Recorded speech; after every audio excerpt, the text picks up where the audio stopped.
Bonjour à tous et bienvenue dans cette nouvelle vidéo sur comment jouer à Spectre Opération. Aujourd'hui, on va regarder les actions médicales. Dans l'exemple qu'on voit aujourd'hui, on a une escouade de l'armée américaine qui a été prise en embuscade dans ce petit village par des insurgés qui sont juste au niveau de cette zone un peu de construction en face d'eux. Pendant le tour précédent, un des soldats a été blessé. Vous le voyez ici, il est au sol.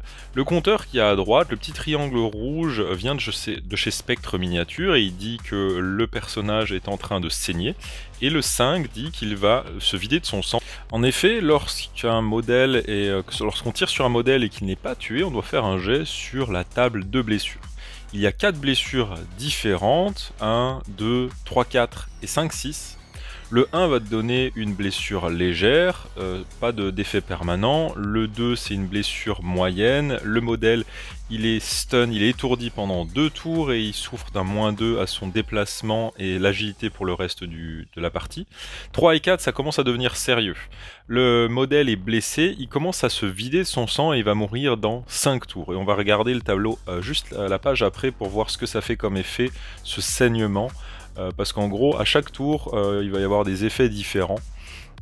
Et bien sûr, le 5 et le 6, c'est une blessure catastrophique. Le modèle, il est inconscient, il peut plus rien faire et il meurt dans 3 tours.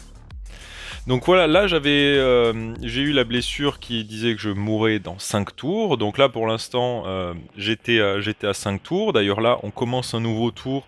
Donc à chaque nouveau tour, à chaque nouvel début de partie, début de tour, on va devoir prendre ce dé et enlever un point. Donc pendant le tour où il s'est fait tirer dessus, il allait mourir dans 5 tours. On commence un nouveau tour, ça passe déjà à 4 tours. Et ainsi de suite, voilà, chaque tour je vais devoir enlever un. Une fois que ça passe à 0, normalement, si au lieu de passer à 0, en fait simplement la figurine est morte, elle s'est vidée de son sang. Donc là en l'occurrence on est à 4 tours, il y a tout un tas de malus pour cette figurine, en gros elle peut pas se déplacer d'elle-même, elle peut juste ramper. Une des premières actions que je pourrais faire une fois que j'ai un modèle blessé, pourrait être de déployer une grenade fumigène afin que d'autres de mes figurines puissent venir en contact de ce soldat blessé pour le tirer à l'abri. C'est une action qui peut être assez longue de tirer un modèle à l'abri, donc déployer une grenade, ça peut être très utile pour couvrir ses déplacements. Et on a vu ça dans la vidéo sur comment déployer une grenade non létale. Une fois fait, on pourra enfin s'occuper de récupérer le modèle blessé et de le ramener à couvert. Pour tirer un soldat blessé, on va pouvoir faire une action de dragging, de le tirer. Pour ça, il faut déjà que le modèle qui veut le déplacer soit en contact direct avec lui, que le base se touche, et il va pouvoir se déplacer de sa statistique d'agilité. Donc là, imaginons qu'au début du tour, le soldat que je viens de déplacer est au contact du soldat blessé, il a une agilité de 4, ça voudrait dire que pendant ce nouveau tour, ce soldat va pouvoir déplacer mon soldat blessé de 4 pouces dans n'importe quelle direction. Donc là en l'occurrence, de 4 pouces, je pourrais le déplacer derrière cette voiture pour le mettre à l'abri des tirs. Disons maintenant que je commence et je ne suis pas encore en contact avec la figurine blessée. Je vais donc devoir me déplacer jusqu'à ce soldat.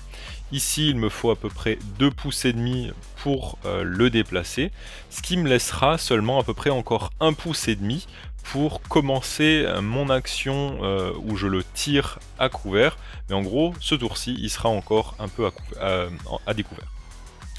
Donc là, disons que j'ai réussi à ramener mon soldat à couvert ici. Par contre, mon médic est assez loin. Il est ici, c'est le gars avec le sac à dos brun. On va pas pouvoir du coup soigner le soldat avec mon médecin. Par contre, on va pouvoir faire une action de First Aid. First Aid, en gros, n'importe quel modèle peut prendre en gros ses mains simplement et appuyer sur la blessure pour éviter le saignement. Encore une fois, normalement à chaque tour, ce dé il va enlever un point et quand on arrive à 0, il va mourir. Quand on fait cette action de First Aid, on va stopper le saignement. Ce qui veut dire que chaque tour, ce dé ne va plus se déplacer. Ce qui permettra à un médecin d'arriver et de faire une action de soin qui est un peu plus compliquée et qui nécessite un kit de trauma qui est seulement porté par le médecin. Un peu plus loin dans la partie, on a ce médecin qui arrive finalement en contact du soldat blessé, pendant que les autres avaient réussi à appuyer sur la blessure pour éviter le saignement. Maintenant, on va pouvoir faire une action donc de soin, c'est l'action médic avec le point d'exclamation. Cette action se fait pendant la phase de déplacement et d'action tactique, et pour ça, il faut être aussi équipé de, comme je disais, de ce kit de trauma. J'ai fait des cartes pour ça, sinon les règles c'est écrit page 36.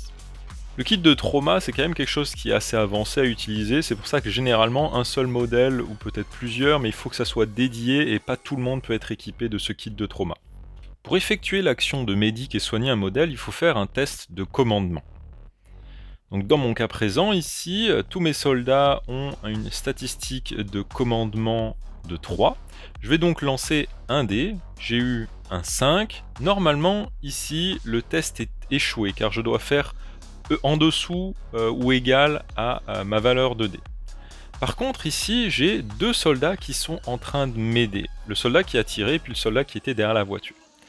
Et quand on fait cette action de médic, on a un modificateur de +1 pour chacun des soldats qui sont en train de nous aider à faire cette action de soin. Donc là, j'ai mon médic. Et ici, j'ai un soldat plus un autre soldat qui sont en train de m'aider à soigner cette blessure. Ce qui fait un total de +2.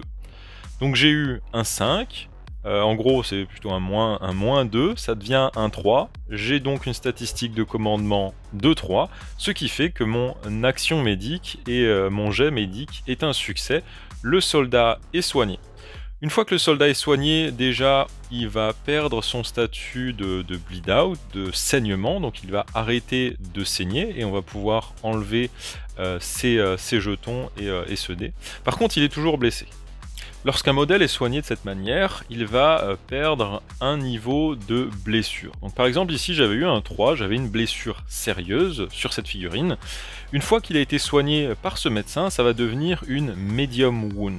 Il y a toujours des effets négatifs, comme par exemple on va avoir un -2 à la statistique de mouvement et d'agilité, mais quand même il pourra se déplacer tranquillement, on n'a pas besoin d'appeler un hélico pour venir le récupérer. La dernière chose très importante aussi est qu'une figurine ne peut recevoir qu'une seule blessure. À la deuxième, elle est automatiquement tuée. Et voilà pour cette vidéo, j'espère qu'elle vous a plu et je vous dis à très bientôt pour la suivante. Salut salut!